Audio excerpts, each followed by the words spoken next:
Hello friends, स्वागत है आपका इंद्रधनुषी दुनिया में। आज हम लेके आए हैं एक नई कहानी। आशा करती हूँ आपको पसंद आएगी।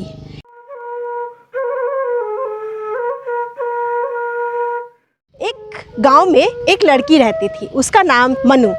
वो अपने मम्मी पापा, दादा दादी, बुआ, चाचा चाची सबके साथ रहती थी और छोटी होने की वजह से वो काफ़ी ज़िद्दी हो गई थी। क्यों? क्योंकि उसकी सारी ज़िद पूरी हो जाती थी। कोई भी आता उसके लिए चॉकलेट ले आता, या तो कुरकुरे लाता या चिप्स लेके आता, और उसे यही सारी चीज़ें पसंद आती थी। इससे क्या हुआ, मनु की आदत बन गई है। जब भी कोई आता उसे लगता कि उसके लिए कुछ ना कुछ वो लेके आए। जब भी उसके घर में गेस्ट आते वो जाके पूछती, आप मेरे लिए कुछ लाए हैं क्या? और ये सब सुन के उसके मम्मी पापा को बहुत ख़राब लगता था, क्योंकि ये तो बुरी बात होती है। अगर कोई खुद से लेके आए कोई चीज़ तो वो बहुत अच्छी बात है, लेकिन किसी से मांगना नहीं चाहिए।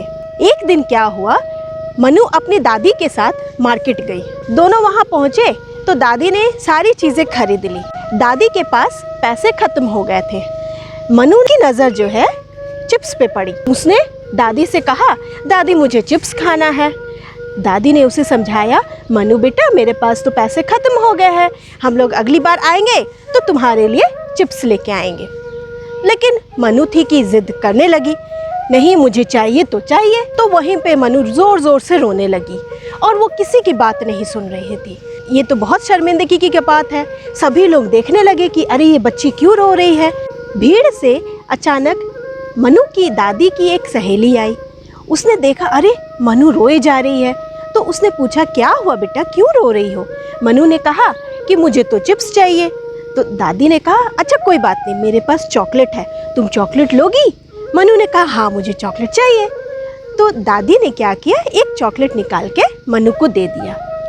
अब मनु बड़ा खुश हो गई। फिर क्या हुआ, दूसरी दादी जो थी उन्होंने एक और चॉकलेट मनु को निकाल के दी। मनु सोची, अरे वाह, मुझे तो एक के ऊपर एक फ्री मिल गया। बहुत खुश हुई। उसने वो दूसरी चॉकलेट भी खा ली। अब अचानक से क्या हुआ, दूसरी दादी जो थी उन्होंने कहा, मुझे तो मेरी चॉकलेट दो। तो मनु ने कहा कि मैंने तो वो खा लिया है। दादी ने कहा, नहीं मुझे तो चाहिए ही चाहिए और तुम मुझे खरीद के दो। मनु ने कहा कि दादी मेरे पास तो पैसे भी नहीं हैं और मेरी दादी के पास भी पैसे नहीं हैं, तो मैं चॉकलेट कैसे खरीदूँ? दादी की जो फ्रेंड थी वो अब रोना शुरू कर दी। बोली, नहीं मनु मुझे चॉकलेट चाहिए ही चाहिए, मेरी चॉकलेट मुझे वापस करो, मुझे खाना है या तो मुझे खरीद के दो। अब मनु तो बड़ी असमंजस में, अब वो करे तो क्या करे, उसे समझ में नहीं आ रहा, क्योंकि ना उसके पास पैसे हैं ना दादी के पास पैसे हैं। तो वो जाके चुपके से दादी के आंचल में छिप गई कि अब मैं क्या करूं। तो दादी ने कहा कि मैं क्या कर सकती हूँ, चॉकलेट तो तुमने खाया है, तुम दो अब। मनु ने कहा कि मैं कैसे खरीदूँ दादी, मेरे पास तो पैसे नहीं हैं। तो दूसरी दादी ने कहा कि मनु जैसे तुम्हारे पास पैसे नहीं हैं उसी तरह दादी के पास भी पैसे नहीं थे, तो तुमने ज़िद क्यों की चिप्स खाने की? मनु को अब समझ में आ रहा था उसकी गलती, उसने कितनी बड़ी गलती की थी। एक तो दादी को शर्मिंदगी उठानी पड़ी, इतने लोगों के बीच में वो रोना शुरू कर दी थी और इतने लोग जमा हो गए थे। अब उसे बहुत ही ख़राब लग रहा था। उसे लगा कि हाँ ये मेरी गलती थी, मुझे ऐसी ज़िद नहीं करनी चाहिए। चिप्स और कुरकुरे खाने की वजह से मनु अधिकतर अपना खाना नहीं खा पाती थी, क्योंकि इसी सारी चीज़ें से उसके पेट भर जाया करती थी और वो रोटी चावल दाल जो मेन फूड होते थे वो अवॉइड करती थी, वो नहीं खाना चाहती थी। और बच्चों, हमें हमेशा पौष्टिक खाना ही खाना चाहिए। बाकी चीज़ें ठीक है, थोड़ा बहुत कभी कभार खा लिए, लेकिन हमेशा नहीं खाना चाहिए। अब मनु पछता रही थी, उसने लोगों के बीच में दादी को कितनी शर्मिंदगी हुई, इसके लिए वो दादी से क्षमा मांगने लगी।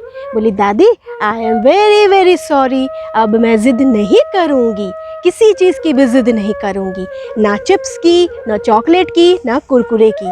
तो बच्चों, हमें इस कहानी से क्या सीख मिलती है? यही कि हमें ज़िद नहीं करनी चाहिए। ज़िद करने से अपने तो नुकसान होता ही है, सामने वाले को भी शर्मिंदगी उठानी पड़ती है, और हमारे साथ जो रहते हैं वो हमारी वजह से शर्मिंदा हो, ये ऐसा काम हमें नहीं करना चाहिए। हमारे चैनल का मकसद यह है कि हम ऐसी कहानियाँ प्रस्तुत करें जो अभिभावक अपने बच्चों को सिखा सके, उन्हें सुना सके।